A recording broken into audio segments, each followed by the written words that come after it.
신앙생활을 하다 보면 하나님께서 왜 이렇게 오래 기다리게 하시는지 이해되지 않을 때가 있습니다. 마음에는 하고 싶은 것도 있고 준비되었다고 느껴지는 순간도 있는데 상황은 쉽게 열리지 않고 걸음은 자꾸 느려지는 것처럼 보입니다. 그 시간 속에서 우리는 하나님께서 정말 나를 세우실 마음이 있으신지 아니면 길이 잘못된 것은 아닌지 혼란을 느끼기도 합니다. 그래서 조급해지고 스스로 길을 앞당기려 하다가 더 지치는 순간도 만나게 됩니다. 그러나 하나님은 사람을 급하게 세우지 않으십니다. 하나님께서 사람을 세우실 때에는 언제나 일정한 과정이 있습니다. 그 과정은 우리를 포기시키기 위한 시간이 아니라 더 단단하게 세우시기 위한 길입니다. 겉으로 보기에는 멈춘 것 같고 뒤로 물러난 것처럼 느껴질 수 있지만 그 시간 안에서도 하나님은 분명히 일하고 계십니다. 하나님은 사람을 사용하시기 전에 먼저 다루시고 방향을 바로잡으시며 그 사람 안에 분명한 확신을 세워 가십니다. 오늘 우리는 하나님이 사람을 세우실 때 반드시 거치게 하시는 과정을 함께 바라보려 합니다. 이 과정은 특별한 사람에게만 주어지는 길이 아니라 하나님께서 사용하시려는 사람이라면 누구나 지나게 되는 길입니다. 지금의 멈춤과 내려놓음, 그리고 느려진 걸음이 어떤 의미를 가지는지 알게 될 때 우리는 조급함 대신 신뢰로 이 시간을 받아들이게 될 것입니다. 오늘의 주제는 하나님이 사람을 세우실 때 반드시 거치게 하시는 단계입니다. 첫째, 하나님은 세우심 이전에 반드시 내려놓게 하십니다. 하나님께서 사람을 세우시기 전에 가장 먼저 하시는 일은 무언가를 더 쌓게 하시는 것이 아니라 내려놓게 하시는 일입니다. 우리는 보통 하나님께 쓰임 받기를 원할 때 더 준비하고 더 잘하려고 마음을 다잡습니다. 그런데 실제로 하나님께서 시작하시는 방식은 우리가 생각한 방향과 다를 때가 많습니다. 하나님은 앞을 향해 달리게 하시기보다 잠시 멈추게 하시고 손에 쥐고 있던 것들을 하나씩 내려놓게 하십니다. 그 과정은 때로 이해하기 어렵고 마음을 불편하게 만들기도 합니다. 내려놓음은 실패처럼 느껴질 수 있습니다. 잘 붙들고 있던 자리에서 물러나게 되고 익숙했던 방식이 더 이상 통하지 않으며 스스로 강점이라고 여겼던 것들이 흔들리는 경험을 하게 됩니다. 그러나 하나님은 사람을 무너뜨리기 위해 내려놓게 하시는 분이 아닙니다. 하나님은 우리가 의지하던 것들을 잠시 내려놓게 하심으로 하나님을 다시 의지하도록 이끄십니다. 사람을 세우는 시작은 언제나 하나님께 기대는 자리에서 출발하기 때문입니다. 모세의 삶을 떠올려 보면 이 내려놓음의 시간이 얼마나 중요한지 자연스럽게 보입니다. 그는 자신의 능력과 열심으로 앞서 나가려 했던 시간을 내려놓고 광야에서 긴 시간을 보내게 되었습니다. 그 시간은 겉으로 보기에는 아무 일도 일어나지 않는 것처럼 보였지만 하나님은 그 자리에서 모세를 다루고 계셨습니다. 사람을 움직이는 힘보다 하나님을 신뢰하는 마음을 먼저 세우고 계셨습니다. 내려놓음은 멈춤이 아니라 방향을 바꾸는 준비의 시간이었습니다. 우리의 삶에서도 하나님은 비슷한 방식으로 일하실 때가 많습니다.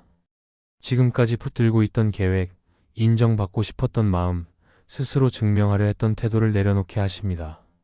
그때 우리는 하나님께서 나를 사용하지 않으시는 것 같다는 생각이 들 수 있습니다. 그러나 사실은 반대입니다. 하나님은 더 깊이 사용하시기 위해 먼저 의지의 방향을 바로잡고 계십니다. 내려놓지 않으면 하나님께서 주시려는 것을 제대로 받을 수 없기 때문입니다. 내려놓음의 시간은 우리를 약하게 만드는 시간이 아니라 오히려 단단하게 만드는 시간입니다. 나의 힘으로 버티지 않아도 괜찮다는 사실을 배우게 되고 하나님께 맡기는 것이 무엇인지 몸으로 알게 됩니다. 그 과정 속에서 신앙은 억지로 붙드는 형태에서 자연스럽게 기대는 모습으로 바뀌어 갑니다. 하나님은 우리가 아무것도 하지 않는 사람이 되기를 원하시는 것이 아니라 하나님을 먼저 붙드는 사람이 되기를 원하십니다. 그래서 하나님은 세우심 이전에 반드시 내려놓게 하십니다. 이 내려놓음이 끝이 아니라 시작이며 뒤로 가는 것이 아니라 더 멀리 가기 위한 준비입니다.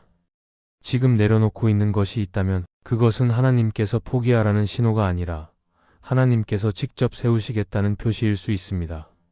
그 자리에 머무르며 하나님을 바라볼 때 우리는 알게 될 것입니다. 내려놓음의 시간이 헛되지 않았음을, 그리고 하나님께서 여전히 우리를 세우고 계신다는 사실을 말입니다. 둘째, 하나님은 속도를 늦추어 방향을 점검하게 하십니다. 하나님께서 사람을 세우시는 과정 가운데 가장 답답하게 느껴지는 순간은 속도가 느려질 때입니다. 마음은 앞서가 있는데 발걸음은 잘 떼어지지 않고 준비되었다고 느끼는 순간에도 상황은 좀처럼 움직이지 않습니다. 그때 우리는 더 빨리 가야 하는 것 아닌지, 뒤처지고 있는 것은 아닌지 스스로를 재촉하게 됩니다.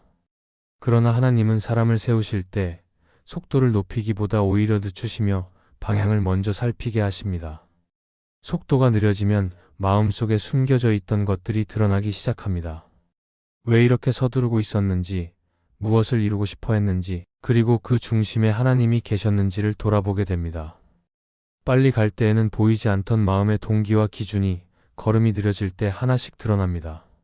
하나님은 이 시간을 통해 우리의 걸음을 막으시는 것이 아니라 길을 잃지 않도록 점검하고 계십니다. 방향이 어긋난 채 빠르게 가는 것보다 바른 방향으로 천천히 가는 것이 더 중요하기 때문입니다. 요셉의 삶을 떠올려 보면 이 과정이 자연스럽게 이해됩니다.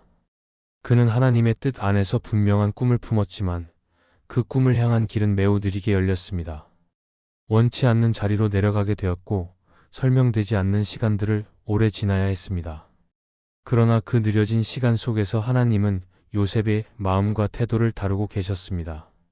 사람을 의지하는 마음이 아니라 하나님을 신뢰하는 마음으로, 결과를 앞당기려는 태도가 아니라 하나님의 때를 기다리는 자세로 그의 방향을 바로잡고 계셨습니다. 속도를 늦추는 시간은 우리를 불안하게 만들 수 있습니다. 아무것도 하지 않는 것처럼 느껴지고 주변은 앞으로 나아가는 것처럼 보이기 때문입니다. 그러나 하나님은 멈춤과 기다림의 시간을 통해 우리가 무엇을 기준으로 살고 있는지를 분명하게 하십니다. 이 시간이 없다면 우리는 방향을 점검할 기회도 없이 속도에 밀려가게 됩니다. 하나님은 사람을 세우실 때 속도를 늦추어 그 사람의 중심이 어디를 향하고 있는지를 확인하십니다. 이 과정에서 우리는 기도의 내용도 달라지기 시작합니다. 더 빨리 열어달라는 기도에서 지금 이 자리에서 하나님을 놓치지 않게 해달라는 기도로 옮겨갑니다. 앞서가고 싶은 마음을 내려놓고 하나님과 보조를 맞추는 법을 배우게 됩니다. 속도가 늦어질수록 우리는 하나님과 더 가까이 걷는 법을 익히게 됩니다. 이때 비로소 걸음은 느려 보여도 길은 흔들리지 않게 됩니다. 하나님은 사람을 세우실 때 무작정 달리게 하지 않으십니다.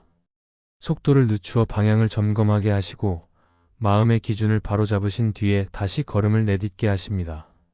지금 느려진 시간이 있다면 그것은 실패의 신호가 아니라 점검의 은혜일 수 있습니다. 하나님은 지금도 우리를 멈추게 하시는 것이 아니라 더 바르게 세우기 위해 함께 걸음을 맞추고 계십니다. 그 사실을 신뢰할 때 느린 시간은 더 이상 불안이 아니라 준비의 시간이 됩니다. 셋째, 하나님은 사명에 대한 강한 확신을 주십니다. 하나님께서 사람을 세우실 때 마지막에 주시는 것은 능력이 아니라 확신입니다. 무엇을 해야 하는지보다 왜 이 길을 가야 하는지를 마음에 분명히 새겨주십니다. 이 확신이 없으면 사람은 쉽게 흔들리고 환경이 조금만 바뀌어도 마음이 요동치게 됩니다. 그래서 하나님은 사람을 앞에 세우시기 전에 먼저 그 마음 안에 흔들리지 않는 이유를 심어주십니다. 이 확신은 감정처럼 왔다가 사라지는 것이 아니라 시간이 지나도 중심을 붙들어주는 힘이 됩니다. 사명에 대한 확신은 갑자기 주어지지 않습니다. 내려놓음과 느려진 시간 속에서 조금씩 자라납니다. 내가 왜 이 길에 서 있는지, 무엇을 위해 이 시간을 지나고 있는지를 하나님 앞에서 반복해서 확인하게 하십니다. 그 과정에서 사람의 기대와 계산은 점점 힘을 잃고 하나님께서 나를 부르신 이유가 마음 깊은 곳에 남게 됩니다. 이 확신이 자리 잡으면 상황이 편하지 않아도 쉽게 포기하지 않게 됩니다. 예레미야의 삶을 떠올려 보면 이 확신이 얼마나 중요한지 잘 보입니다. 그는 처음부터 강한 사람도 아니었고 자신의 사명을 쉽게 받아들인 사람도 아니었습니다. 말하기에 부족하다고 느꼈고 앞에 서는 것이 두려웠습니다. 그러나 하나님은 그의 능력을 키우기보다 그를 부르셨다는 사실을 반복해서 마음에 새겨주셨습니다. 그 확신이 있었기에 예레미야는 환경이 바뀌어도 사람들의 반응이 달라져도 자신의 자리를 지킬 수 있었습니다.